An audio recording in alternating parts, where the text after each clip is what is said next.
What comes to mind when you think of Vermont? Is it the cows in the countryside? Maybe skiing, maple syrup, or sharp cheddar? There's something else that in the last 5 years or so has become strongly identified with the Green Mountain State, and for a good reason. Vermont is a hub for a homegrown product that now represents the state's largest industry of more than $250 million annually. It's craft beer. These are the stories of those who are dedicated to the craft. Many people appreciate a delicious glass of cold craft beer, but making that beer is harder than it looks. Brewers of Vermont typically start as home brewers, trying to perfect their creations for people to enjoy. The hard part is making their unique products known and readily accessible.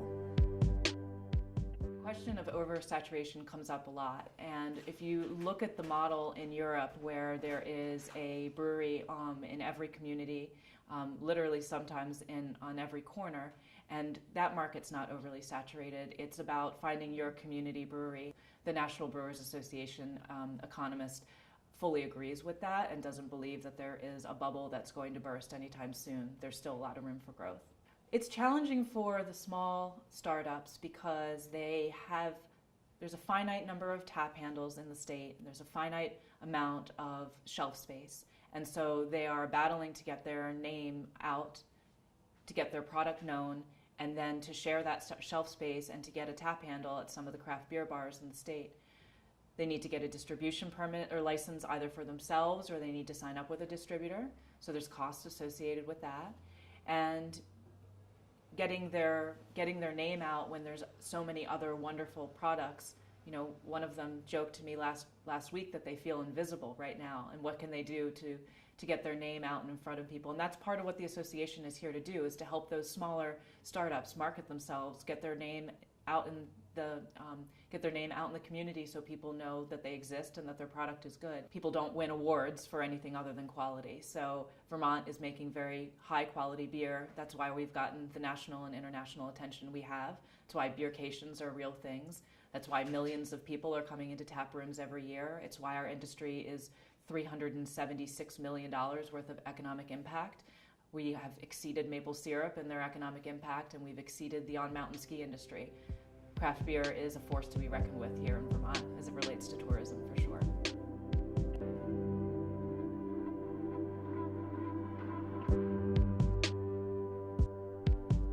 Vermont brewers work hard to stand out in the market. It turns out Canadian brewers are doing the same. Farnham Ale and Lager, a brewery originated in Quebec, opened up their second location in Vermont. So Farnham up in Quebec started in 2013. Craft beer is not a big thing up there, so when they happened, they exploded. They were big really, really fast. I think they are the 8th biggest brewery in Canada. My boss wanted to bring his beer to the U.S. He loves Maine, so that was his first thing, to go to Maine, and he was packing an 18-wheeler and bringing the beer down to Portland, I believe. And the amount of money he spent getting it across the border and the exchange and everything like that, he wasn't making any money.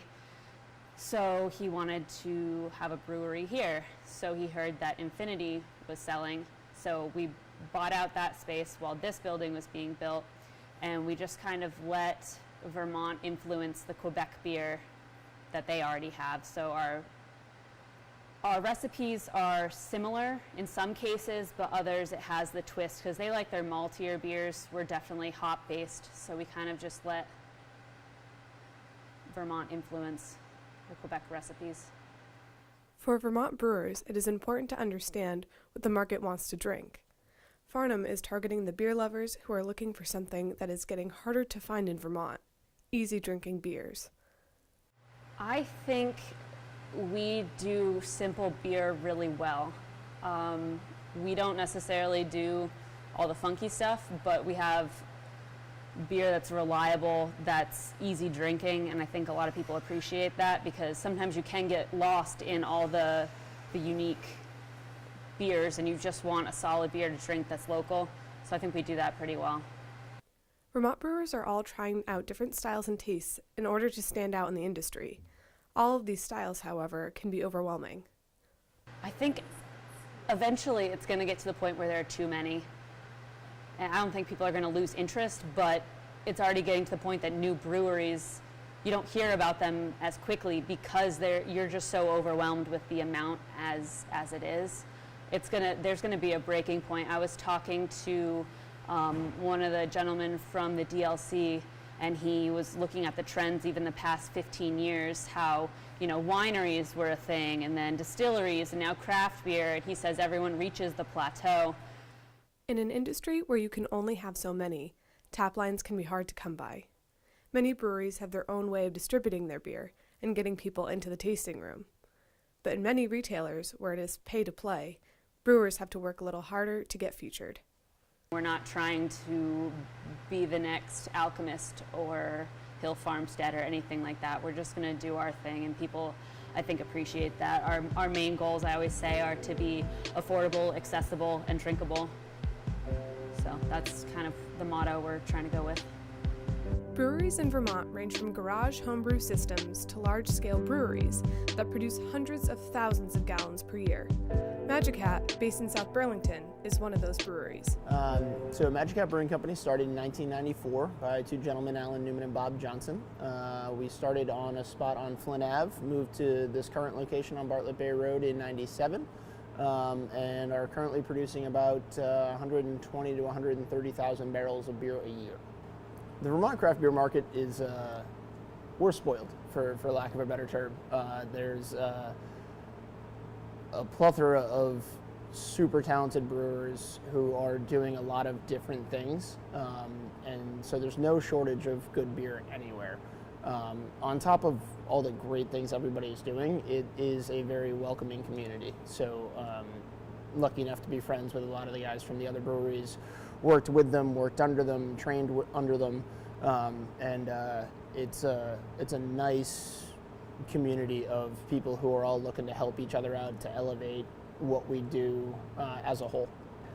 The challenges of the Vermont craft beer market are that it is pretty full.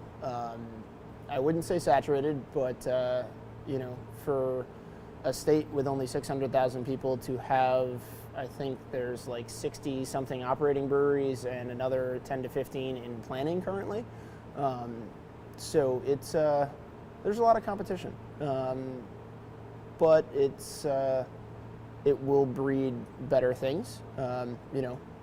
Quality is going to be paramount as it all pushes on, so it's full, but we make it work. Magic Hat is also partnering with 20 bars and restaurants around Vermont for their Vermont-only series. Magic Hat creates special, limited-release beers for these partners that have given Magic Hat the opportunity to grow. We're working on our 5-barrel system, turning out about one beer every month, and each restaurant is getting a keg of that single beer that month, and then that's it.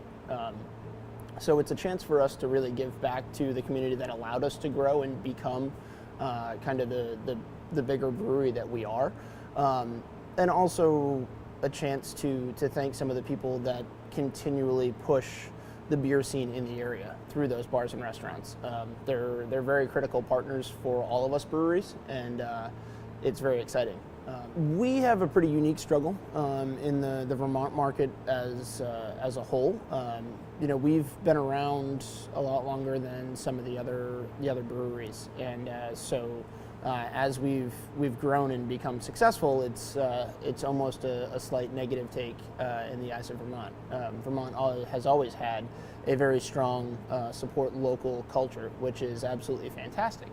And as much as we are bigger and we're owned by a parent company now, we still employ 50 or 60 people here at the brewery, with another 20 to 30 offsite doing graphic design and marketing work. So, we're owned by a bigger company, but we still brew beer here. We still love the fact that we were able to grow in Burlington, and we plan to stay for as long as we can.